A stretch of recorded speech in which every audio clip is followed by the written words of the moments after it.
Two groups, same rock, same moment before sunrise. One group rolls out yoga mats and sets down crystals. The other, a woman who has known this place her whole life, watches from a few feet away and says nothing. Not yet.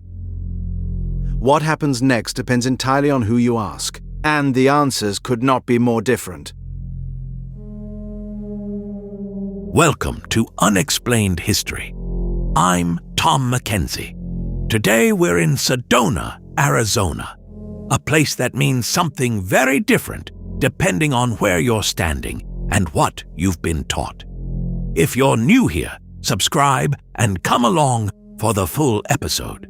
This one is worth staying for. Sedona is one of the most visited places in the American Southwest. Millions of people come here every year. They come for the landscape, for the light, for something harder to name. But the land itself has a history that goes back far longer than the tourist trail. And that history belongs to people who are still here.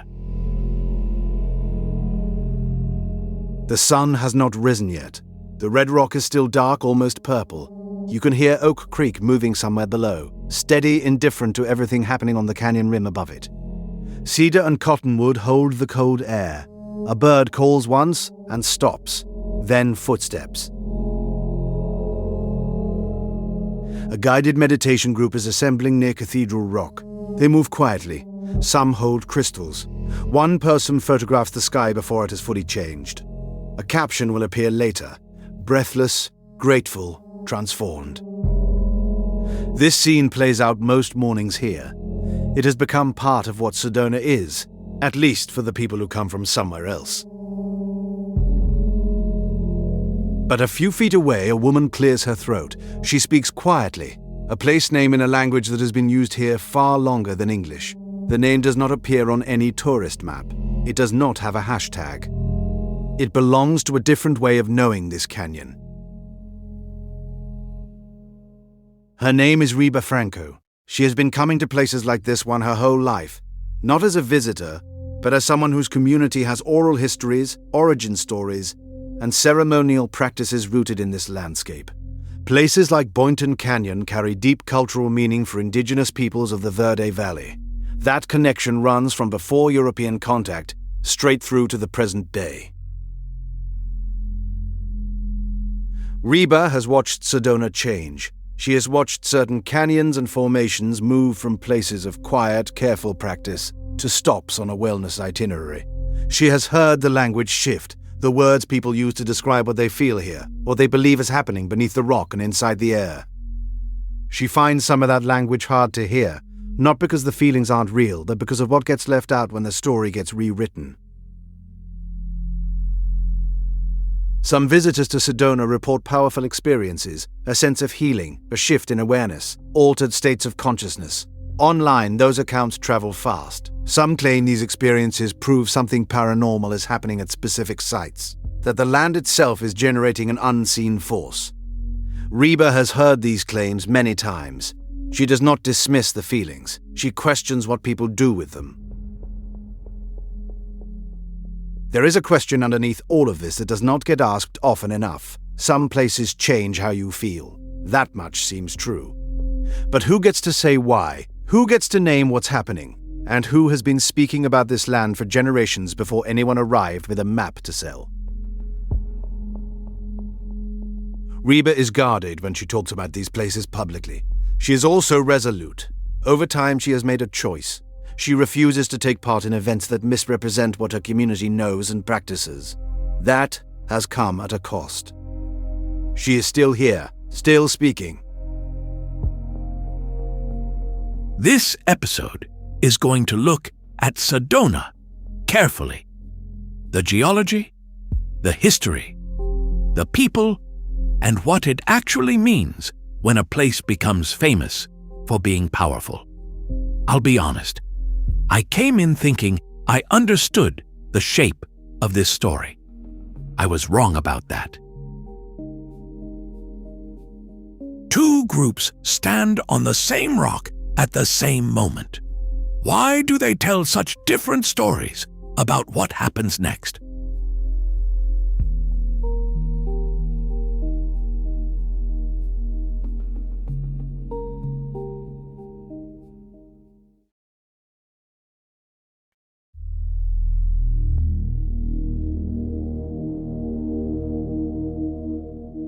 Before any story gets attached to a place, the place itself does something. It gets inside you. Sedona does that fast. The red rock walls, the wide sky, the way the light shifts across a canyon face at dawn. It all adds up to something that feels like it means something. The question is, what does it mean? And who gets to say? To understand what's happening in Sedona today, you have to start with the ground itself, and with the people who have known this land far longer than any of us. The red rock formations around Sedona are made primarily of Permian sandstone. That's rock laid down roughly 250 to 300 million years ago, when this region sat near the edge of an ancient inland basin. Iron oxide stained those layers red and orange as they formed. Over millions of years, uplift and faulting pushed the land skyward. Then erosion went to work, wind and water carving out the mesas, buttes, and canyon walls visible today.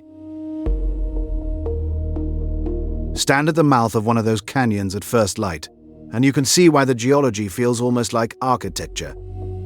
The vertical faces catch the early sun and go from deep purple to sharp orange in minutes. Shadow pools in the lower ledges while the high ridges burn bright. The stone looks wind-polished, sun-scarred, permanent. It has a weight to it that is hard to ignore. People have been responding to this landscape for a very long time. The Verde Valley, which cradles Sedona and its surroundings, has supported indigenous occupation from long before European contact through to the present day. The communities connected to this land did not simply pass through it.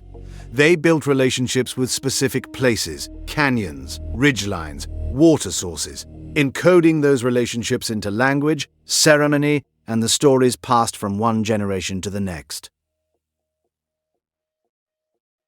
A canyon mouth was not just a gap in the rock. It was an entrance with a name, a history, and a set of protocols for how to behave there. Those details were not incidental. They were the structure through which meaning moved across generations. Place names carried instruction. Stories tied to specific formations were also guides about what mattered, what to protect, and how to act in relation to the land. Reba Franco grew up understanding this. For her, the connection between landscape and community was not abstract. It was practical, daily, and deeply personal. She watched generations of young people come of age in relation to these places, learning the names, learning what the names required of them. The teaching was not a tradition sitting safely in the past. It was ongoing work, and it mattered. Over time, Reba made increasing efforts to document tribal place names and share them publicly, not to open everything up, but to make clear that these places had histories and identities that predated the names appearing on tourist maps. That effort came from a place of concern. She had seen what could happen when a landscape gets stripped of its prior meanings and handed a new story without context. It is worth being clear about something here. Some people claim that the modern New Age concept of energy vortexes in Sedona is directly equivalent to, or drawn from, ancient indigenous teachings. That claim circulates widely. But the two traditions are distinct. Indigenous place knowledge in the Verde Valley developed over centuries, tied to specific cultural practices, languages, and relationships with the land. The modern vortex framework emerged separately and recently. Treating them as the same thing flattens both. What is true is that both exist. The landscape that shaped indigenous memory for generations is the same landscape that later drew a new wave of visitors carrying different vocabularies and different questions. The red rock did not change, but what people brought to it did. And that gap between older meanings and newer ones is where the tensions in this story live. So, you have a landscape with deep, established meaning, stories and names and practices built up over generations. And then something shifts. A new set of ideas arrives. A new vocabulary gets mapped onto the same canyons and ridges. How does a landscape that already has deep stories become the canvas for a brand new set of place meanings?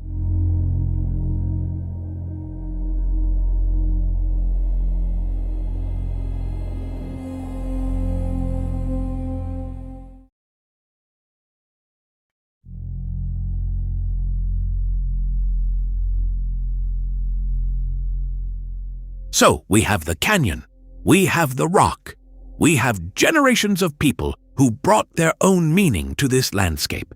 And then, right around 1980, something shifts. Not in the land itself, in how it gets described. A person draws a map, puts names on places, and suddenly, strangers have an itinerary. That map did not come from a government survey or a tourist board. It came from one woman working at the edge of what most people would call mainstream. And the vocabulary she introduced is still in use today. Picture it, a photocopied sheet, maybe slightly crooked from the machine. A hand-drawn outline of the canyon region, with 4 locations circled: Cathedral Rock, Bell Rock, Boynton Canyon, Airport Mesa, and beside each name a short description of what kind of place it was supposed to be. This is what Page Bryant produced in the late 1970s and around 1980. She was working within New Age spiritual circles, and she brought to Sedona a set of ideas about certain locations holding particular qualities. She named primary sites, she described types, she handed that framework to anyone who would take it. What made her map different from a standard trail guide was exactly that, the typing. Not just where to go, but what kind of place you were going to. That distinction mattered. It told a visitor how to orient themselves before they arrived. It told them what to pay attention to. It organized their experience in advance. Page herself has been described as assertive in her convictions, but private by nature. She circulated her maps and her writings among visitors and practitioners without, it seems, much interest in building a public profile. The work mattered to her more than the recognition. She passed the vocabulary along and let others carry it forward. And carry it forward they did. The cassette tape culture of that era helped. Someone would record a talk, duplicate it, leave copies at a retreat center or a natural food shop. A folded map tucked beside a worn hiking boot became a kind of passport to a different way of walking the landscape. Word passed from hand to hand, city to city. Now, alongside Page's framework, certain claims began to travel with the maps. Some people asserted that the named sites were measurable centers of electromagnetic energy, that they affected human physiology in specific ways, that science, if it looked closely enough, would confirm what the maps implied. Those claims circulated widely. Whether they hold up to scrutiny is a question we will keep returning to. But in the late 1970s and into the 1980s, the claims and the map moved together, and most people encountering them did not separate one from the other. This is what naming does. When a place gets a name and a category, it becomes a destination.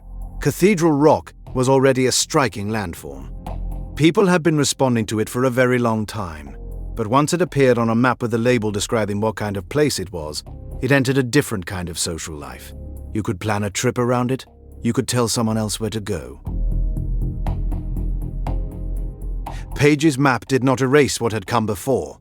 The canyon's older meanings, the indigenous relationships with the land, the private and unrecorded experiences of individuals who had walked those trails for years, none of that disappeared. But a new frame had been laid over it. 4 named loci, a language of types, images you could fold into your pocket. That frame was portable, and portable things travel far. By the time the 1980s were fully underway, Page's vocabulary was being cited by guides, repeated in pamphlets, and built into retreat programs. She had spurred others to publish, to expand the site list, to develop her terminology in directions she had not necessarily intended. The map had become a template. That is the thing about putting a name on a place. You are not just describing it. You are telling people how to see it. And once enough people accept that framing, it starts to shape what actually happens there. The businesses that open, the routes people walk, the questions they ask when they arrive. Which brings us to the question sitting underneath all of this. When someone draws a map that says, "Come here," how much of what follows is created by the map itself?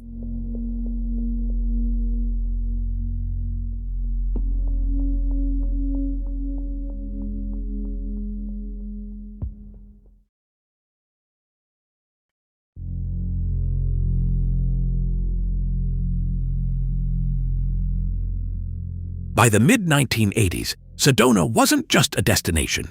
It was becoming a business. And the question worth asking is how that happened so fast. A map of named sites had started circulating. A small group of early visitors had adopted the language that came with it. What followed was something that tends to happen when an idea finds the right moment. It multiplied. Picture a trailhead parking area on a weekday morning in the late 1980s. Jeep engines idle. Someone is unrolling a yoga mat on a flat stretch of red rock. A vendor nearby has laid out crystals and folded maps on a blanket. The smell of sage drifts across the path. This wasn't a festival, it was just a Tuesday. Through the 1980s and into the 1990s, Sedona's infrastructure adapted to meet a wave of incoming curiosity. Guide services appeared, offering walks to the named sites. Retreat centers opened. Shops filled their shelves with stones, pamphlets, and printed maps. One map had become dozens of itineraries. The idea that certain locations in the canyon produced unusual experiences had traveled well beyond Sedona's local networks. It had reached national audiences, through books, through word of mouth, through teachers who brought paying clients with them. One of those figures was Dick Sutphin. Dick was a writer and retreat leader whose confidence in the Sedona sites was something his audiences could feel. He didn't hedge. He published, he spoke, and he led groups of participants through the named locations with a clear sense of purpose. That certainty had its own pull. Through his books and retreats, Dick helped carry the place language far beyond the people who had first used it. He was part of a broader network, guides, teachers, and retreat leaders, who built their work around bringing others to specific sites and framing what those visitors might expect to experience there. And visitors came, millions of them over time. They came for retreat weekends and guided walks. They came with Vortex maps folded in their pockets and retreat flyers tucked into bags. They came and left with t-shirts, with stones, with stories. The town's economy shifted around this. Guide services, shops, and experience-based businesses became central to how Sedona functioned and how it understood itself. Some of those visitors reported things that were harder to account for, feelings of calm or disorientation, a sense that something at a particular site was different from anywhere else they had been. Some claimed outright healing. Others described altered states of consciousness. These reports circulated. Some people have taken them as evidence of a genuine paranormal energy at the sites.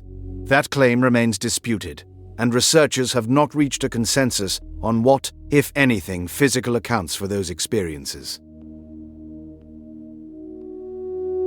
What is less disputed is what those reports did to the town.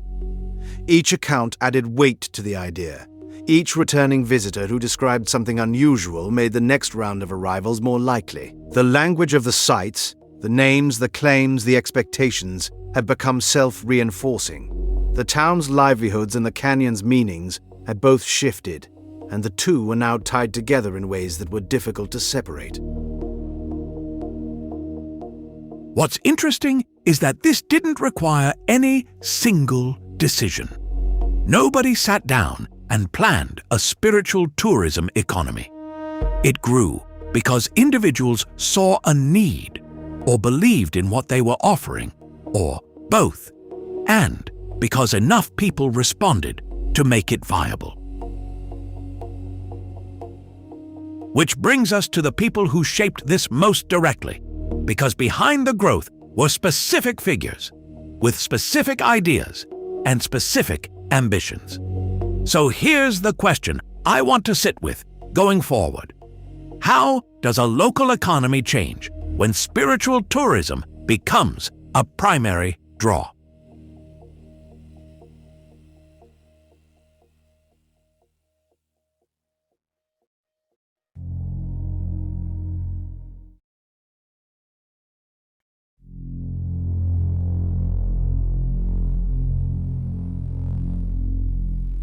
So far, we've seen how a town and its visitors shaped each other.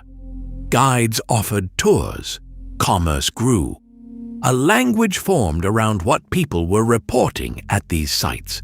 But underneath all of that, some people were asking a harder question.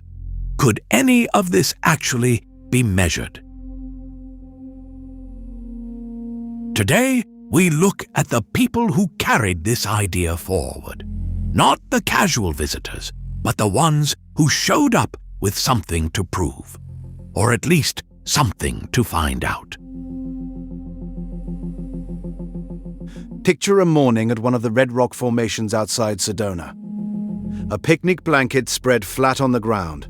On top of it, analog meters, coils of copper wire, a handheld compass, and a notebook already half filled with field observations. The sun catches the metal casings and throws small flashes of light across the stone. Someone crouches at the edge of the rock and says quietly, "We set the coils here, at the rock's lip." This was not a university research team. It was something newer and harder to categorize. An enthusiast researcher working outside institutional science, convinced that the sites held something real and that careful observation might reveal it. These were people who moved between spiritual conviction and practical curiosity. They kept logs, they compared readings, they published what they found, even if the venues were newsletters, photocopied reports, or cassette recordings passed between interested parties. Benjamin Lonetree was one of the figures who emerged from this environment. He conducted extended field monitoring at the sites and worked to publicize his results within enthusiast communities. His approach was determined and methodical by the standards of the circles he moved in. He engaged with visiting media and with researchers who were sympathetic to the broader question. And the findings he reported, the correlations he claimed to detect, began to circulate. Benjamin and others working alongside him claimed to find correlations between transient magnetic anomalies at the sites and measurable shifts in human brainwave activity, what researchers call EEG patterns. A researcher named Iona Miller was among those who published similar non-mainstream reports during the same period, roughly the 1990s through the mid-2000s. These were works of grey literature, not peer-reviewed, not vetted by mainstream geophysics, but circulated seriously within the communities that were paying attention. It is worth being clear about where these claims stood. The work that Benjamin and his contemporaries produced was not accepted by mainstream science. Geophysicists did not validate the correlations being claimed. But that gap between enthusiast reporting and institutional recognition did not stop the ideas from spreading. If anything, it gave them a particular kind of energy, the energy of findings that felt suppressed or at least ignored. Some people in these communities argued, and some still argue today, that the Sedona sites are objectively measurable electromagnetic energy centers that uniquely affect human physiology. That claim traveled through the grey literature, through workshops, and eventually through early internet forums. It attracted both believers and critics. What it did not attract, in any decisive way, was the kind of controlled, replicated study that would either confirm or dismiss it. The claim remained in a kind of permanent open state. Benjamin's emotional posture through this period was readable in his work. There was curiosity driving the field sessions, a genuine desire to know. There was also a defensiveness that came through when his findings were questioned or dismissed. He had put real time into this. He had slept near the rocks, rerun his measurements, and argued for the legitimacy of his methods. Being waved off by the wider scientific community was not a small thing. It hardened his commitment to the work and to the people who took it seriously. The printouts and reports from this era have a specific texture. Dense type on cheap paper, hand-drawn diagrams of site layouts, tables of meter readings, testimonials from visitors who said they felt something shift inside them when they stood in certain spots. These documents were not polished. They were urgent. The people who made them believed they were recording something that the mainstream was too slow or too dismissive to pursue. What united these figures, the originators, the elders, the guides, and now the measurement enthusiasts, was that they all contributed to a body of claimed experience and reported evidence that accumulated over decades. Some came from spiritual traditions. Some came from countercultural science. Some came from straightforward commercial interest. But the effect of their combined presence was a story that grew heavier with each telling, each report, each visitor who left Sedona saying something had happened to them that they couldn't quite explain. What's striking about people like Benjamin is that they weren't just believers sitting with a feeling. They were trying to produce something, data, records, a case. Whether that effort yielded real findings or compelling-looking noise, it changed how the story circulated. It gave the idea a foothold that testimony alone couldn't. And that brings us to the next question, the one that follows naturally once instruments enter the picture. When believers bring instruments, what do they expect the data to show? And what happens when the data is ambiguous?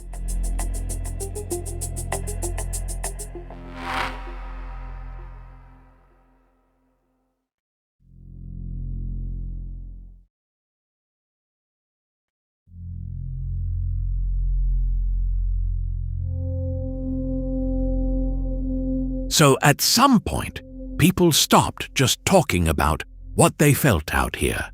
They started bringing equipment, notebooks, meters, sensors. They wanted to measure it. That shift raises a question that sits at the center of this whole story. What happens when you try to turn a feeling into a number? What do you actually end up with? Picture a field kit being unpacked, a fluxgate magnetometer laid out first, then an EEG unit, its leads coiled carefully, then a Schumann coil used to detect extremely low-frequency electromagnetic signals. Each device has a purpose. Each one was brought here by people who believed the land around Sedona held something measurable, something that instruments might finally confirm. Iona Miller was one of those people. She took part in field measurement sessions that became part of a growing archive, readings collected at the sites commonly called vortexes, cross-referenced with written accounts from the visitors who stood there while the instruments ran. It was methodical work done with genuine care, and it produced a real record, pages of numbers alongside pages of personal testimony. The methods came largely from enthusiast networks rather than academic institutions. That context matters. Much of what circulated, the readings, the summaries, the interpretations, appeared in what researchers call grey literature. Self-published reports, newsletters, conference handouts, not peer-reviewed, not replicated under controlled conditions, but not nothing either. Teams recorded transient fluctuations in local magnetic fields. Others logged electroencephalographic patterns from visitors sitting quietly at these sites. Some volunteers reported emotional release. Others described a sudden sense of mental clarity. All of it went into the record. And the record was genuinely mixed. Every data set raised as many questions as it answered. Here is one of the central problems. The word vortex, as used at Sedona, is not a geological term. It does not describe a recognized category in mainstream Earth science, and scientific efforts to identify some unique geophysical mechanism at these sites have remained inconclusive. The studies that exist are limited in scope or methodology. That does not mean nothing is happening. It means no one has yet produced evidence strong enough to satisfy the standards that mainstream science requires. Some visitors and advocates went further than the data supported. Claims circulated that experiences of healing or profoundly altered states of consciousness proved the presence of a specific energy at these locations, something beyond ordinary explanation. Those claims drew interest. They also drew scrutiny. Outside researchers and journalists began asking harder questions about how the measurements were taken, what the controls were, and whether the results could be reproduced. Iona found herself in the middle of that pressure. She was earnest about the work. She believed the archive meant something, but defending it to skeptics required confronting its limits. The small sample sizes, the absence of blind protocols, the difficulty of separating expectation from observation. Her response was to expand. She worked with volunteer visitors to gather more readings. She began presenting results at gatherings and publishing through non-traditional outlets, building an audience that found the work credible even when mainstream channels did not. Close up, the red sand catches the light in a particular way. The iron-brown streaks in the rock face look almost deliberate. Hold a hand over a rough, dense stone, and the sensation is entirely ordinary. Weight, temperature, texture. And yet people kept returning with their instruments, convinced the ordinary surface concealed something worth measuring. That conviction, as much as any single reading, kept the investigation alive. What this period left behind was an unusual archive. Instrument readings sitting next to handwritten visitor accounts. Numbers next to feelings. Neither one fully explained the other, and neither side of that record was quite willing to let the other one go. Which brings us to the next part of this story, the testimony itself. The first-person accounts from people who came here and left changed, or said they did. And that raises the question we need to sit with. What happens when the language of measurement meets the language of testimony?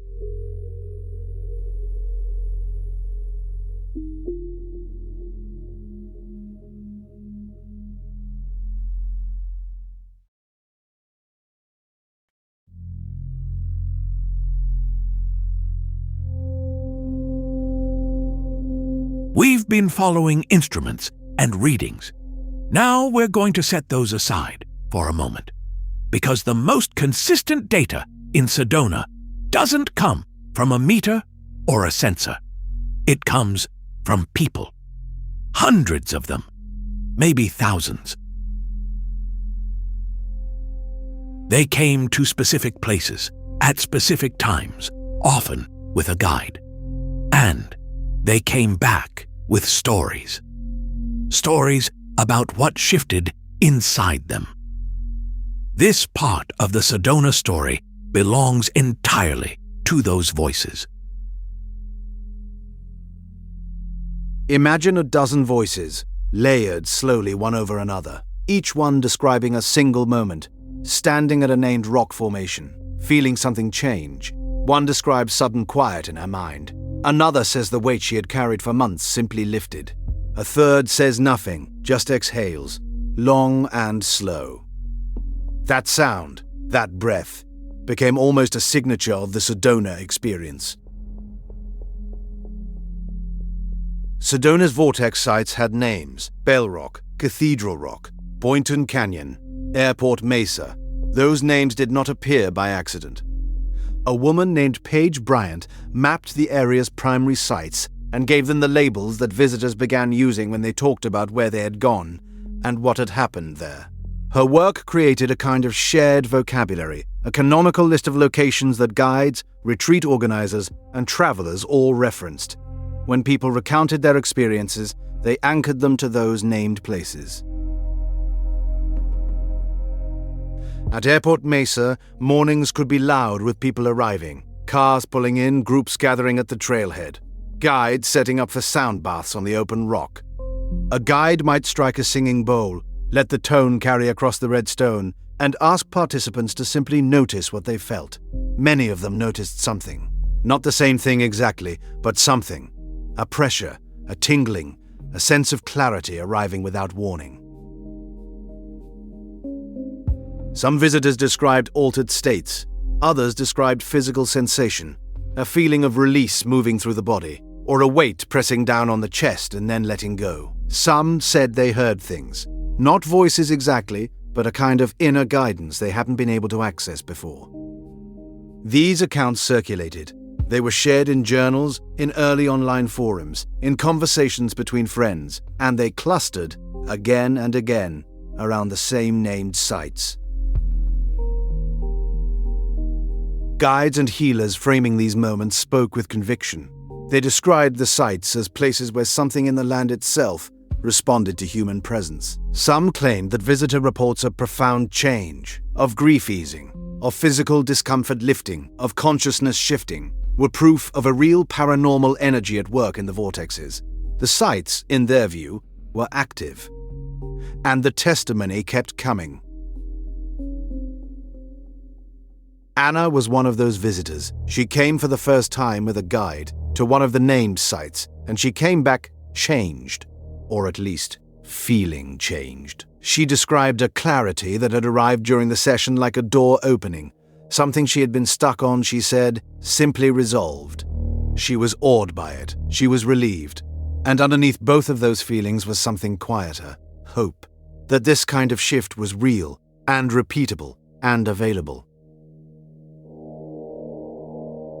Anna went back. She brought friends. She started attending retreats and buying materials from the guides she trusted. She recommended the site to people in her life who were going through difficult periods. She became, without exactly planning to, an informal advocate, someone whose personal experience had become a kind of referral. Her story is not unusual. It is, in fact, typical of the pattern that built Sedona's reputation from the ground up. What stands out across these accounts is not just the emotion, it is the specificity. People did not say they felt something vague and pleasant in Sedona generally. They said it happened at a particular place, often at a particular moment during a structured session. The named sites gave the experiences an address, and that precision made the testimony feel more credible to the people sharing it, and to the people hearing it. These were not dreams, these were events with locations.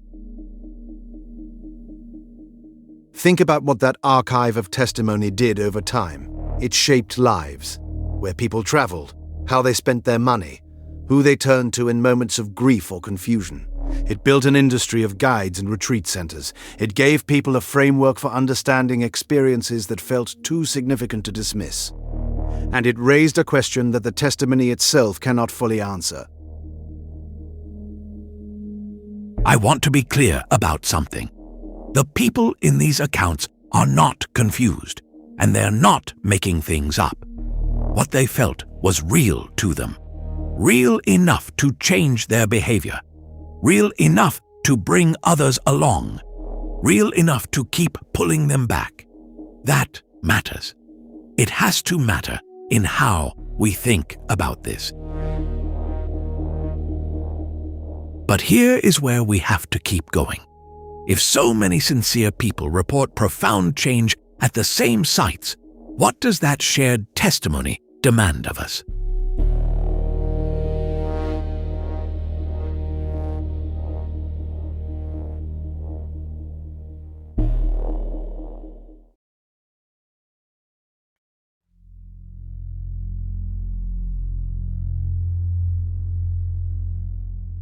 So, we've heard the accounts.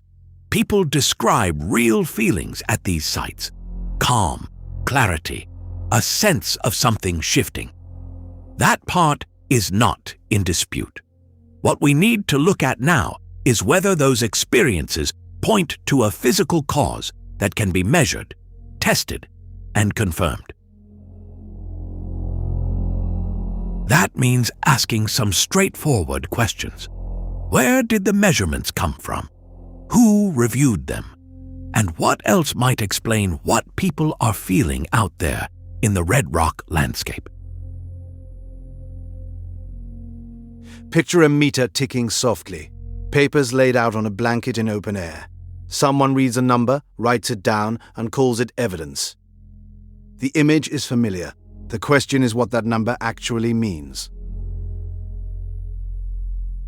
Some researchers and enthusiasts working around Sedona's famous sites have claimed that certain locations function as measurable electromagnetic energy centers, places where energy concentrations are high enough to produce distinct effects on the human body. That claim has circulated widely, but when you follow it back to its sources, a pattern begins to emerge. Much of the supporting material appeared outside mainstream scientific channels. Reports, correlations, and field readings were published in formats that do not go through independent peer review. That does not automatically make the findings wrong, but it does mean the methods were rarely checked by outside researchers with no stake in the outcome. Methodological critiques followed. Sample sizes varied from study to study. Procedures were inconsistent.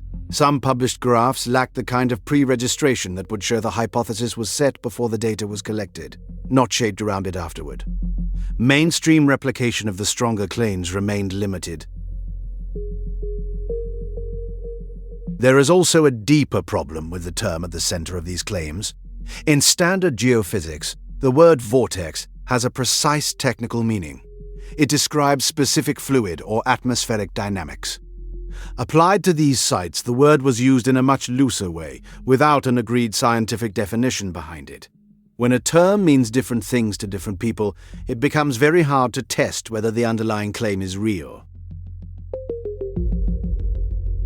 And then there are the environmental factors.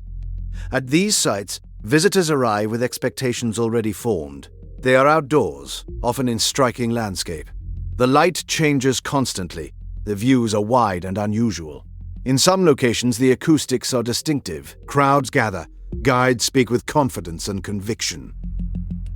None of these variables were systematically controlled in the field research that supported the stronger claims. Benjamin Lonetree found himself standing in the middle of this tension. He had worked to publicize data from enthusiast research, genuinely believing the patterns he saw were worth sharing. But as his work circulated more widely, so did the scrutiny. Some who had supported him began asking harder questions, pushing for the kind of formal peer review that would hold the claims to a stricter standard.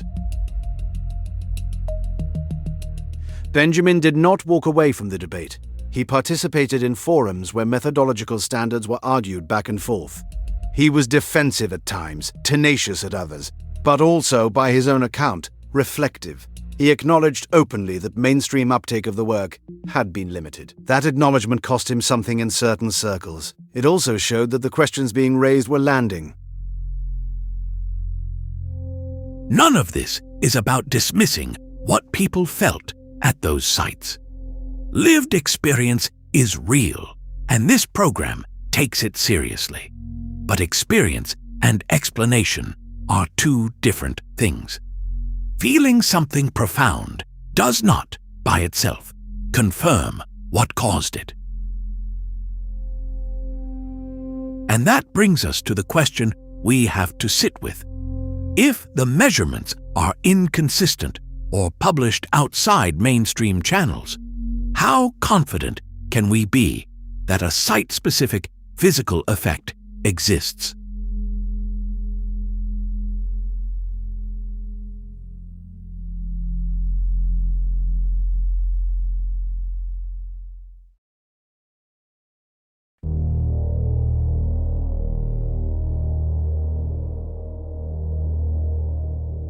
A tribal statement and a news report about crowding.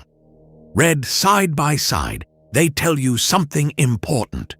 One describes a landscape being loved past its limits.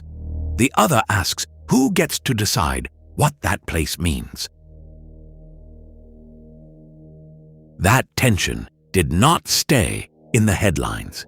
It settled into the valley itself, into the parking lots, the tour schedules, the retreat flyers, and the conversations happening just off the main trail. By the 2000s, Sedona had become a destination built around the Vortex idea. Tour companies offered guided site visits, shops sold maps marking the locations. Hotels and retreat centers built their entire pitch around the energy the land was said to hold. The Chamber of Commerce supported this. Vortex maps and branded experiences became part of the area's official tourism identity. That infrastructure brought visitors in large numbers. It also brought pressure on the land, on access routes, and on the communities who had been there long before any map was printed. Crowding became a real and documented problem. Certain sites saw heavy foot traffic on a daily basis. Local governance had to weigh visitor access against land health. The questions were practical: parking, trail limits, permits, but underneath them was a harder question about who these places actually belonged to, and in what sense. For Indigenous communities with long-standing ties to this landscape, those questions were not abstract.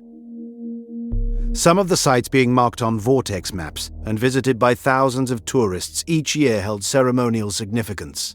They were woven into ongoing cultural and spiritual practice. Drum, song, the names passed down through generations. Regalia worn at gatherings that had nothing to do with the New Age tradition. A claim circulated in some corners of the Vortex culture that these energy sites were rooted in ancient Indigenous teaching, that the modern New Age Vortex tradition and older Indigenous relationships to the land were essentially the same thing. Indigenous voices pushed back on that directly. The two are not equivalent. Treating them as interchangeable flattens real distinctions and sidelines the communities who hold the original relationships to those places. Reba Franco was navigating exactly this. She had watched as public interest in these canyon sites grew year after year, and she had seen how that interest often arrived without context, without consent, and without any real awareness of the protocols that mattered to her community. The exhaustion of that was real. So was the determination to do something about it. Reba moved toward public education. She worked to explain tribal protocols clearly, what visitors should understand before approaching certain places, what respect actually looks like in practice, and what it means when a community says a site is not a backdrop for someone else's spiritual experience. She also took those conversations into more formal settings, engaging with local government around how access and commercialization were being managed. Those conversations were not easy. Tourism infrastructure had been built over years. The economic interests were real, and many visitors arrived in genuine good faith, drawn by something they felt but could not quite name. The difficulty was not always bad intent. It was a system that had grown, without asking the right people the right questions at the start. Meanwhile, believers kept coming. Personal testimony and community memory kept the Vortex idea alive in ways that no institutional endorsement or skeptical report could simply override. For many people, what they experienced in those red rock canyons was meaningful. That meaning did not disappear when the debate started. It persisted alongside them, sometimes in the same conversation. That is where this story sits right now. A belief became an economy. An economy reshaped a landscape. And the people with the deepest, oldest connection to that landscape found themselves having to fight for a say in what it all meant. What does endurance look like when a belief becomes infrastructure? And how do rightful stewards of place insist on different narratives?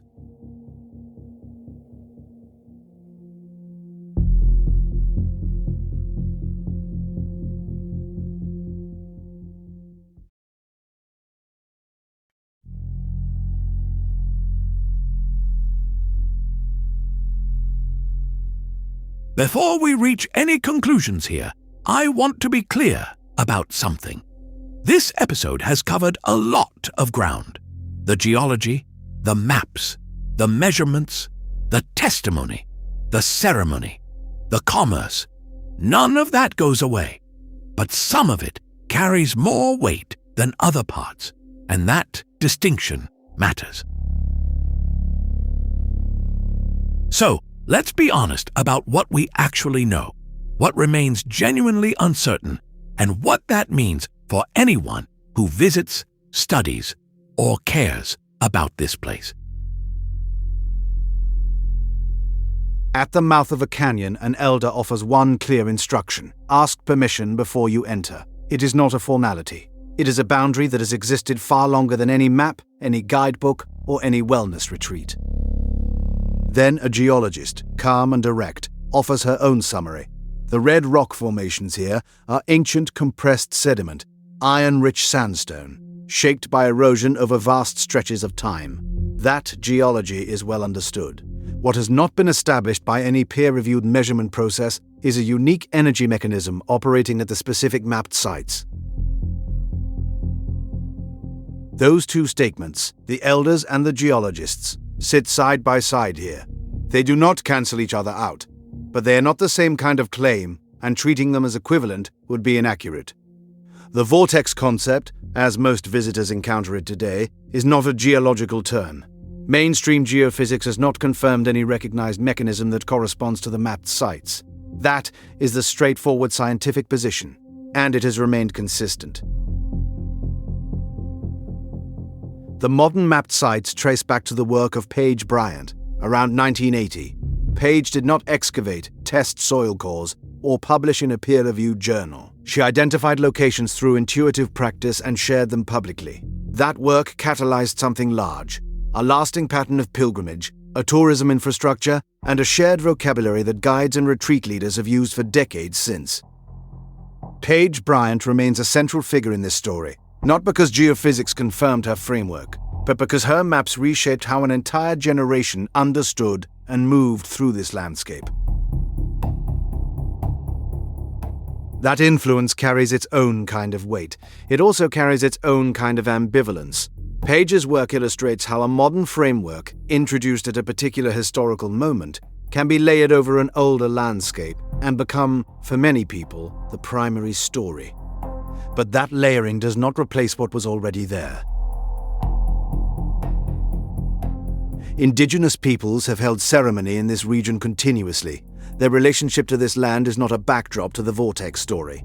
It is a prior and ongoing reality. The land carries cultural significance that predates the tourism economy, the wellness industry, and the mapped sites by a very long time. That significance is not diminished by skepticism about geophysical mechanisms. It is simply a different kind of meaning, one grounded in kinship, practice, and responsibility rather than measurement. Some visitors arrive and report strong experiences, a feeling of calm, clarity, or energy. Those reports are real in the sense that people genuinely have them. What produces those experiences is harder to pin down. The natural setting is striking. The light at dawn across layered rock faces changes slowly, then shifts suddenly when shadow crosses a vertical wall. The effort of hiking to an elevated site is real. The expectation built up by a guide, a retreat schedule, or a decades-old reputation is real. Social and environmental conditions together can shape how a body and a mind respond to a place. None of that requires an unexplained mechanism to be true. The claim circulating widely that these sites are objectively measurable electromagnetic energy centers that uniquely affect human physiology has not been supported by accepted measurement methods. Enthusiast readings have been produced, but the instruments used and the methods applied have not met the standards required for those readings to constitute scientific evidence. That does not mean experience is worthless. It means the explanation offered for that experience is not yet substantiated. Honoring both lived experience and factual accuracy matters, to the communities who live here, to the visitors who come, and to the long-term future of the place itself. Tourism has brought economic activity and widespread attention. It has also brought land use pressures, trail erosion, and crowds at sites that hold ongoing ceremonial importance. Ethical visitation is not just a polite suggestion, it is a practical necessity. Centering Indigenous stewardship, listening to the people whose relationship with this land is oldest and deepest, is where any honest engagement with this place has to begin. Here is where we land. The red rocks are extraordinary, geologically documented, visually remarkable, and culturally significant in ways that go back far beyond any modern map. The mapped vortex sites were introduced in a specific era by a specific person and have not been validated by mainstream science. That matters, and personal experience, whatever its source, matters too. But it does not automatically confirm a mechanism that measurement has not found. Those things can all be true at once. So, the question that stays with me, and with anyone who visits this place, studies it, or just listens to stories about it, is this. Given what we now know, how should people honor experience, respect tribal stewardship, and pursue further inquiry?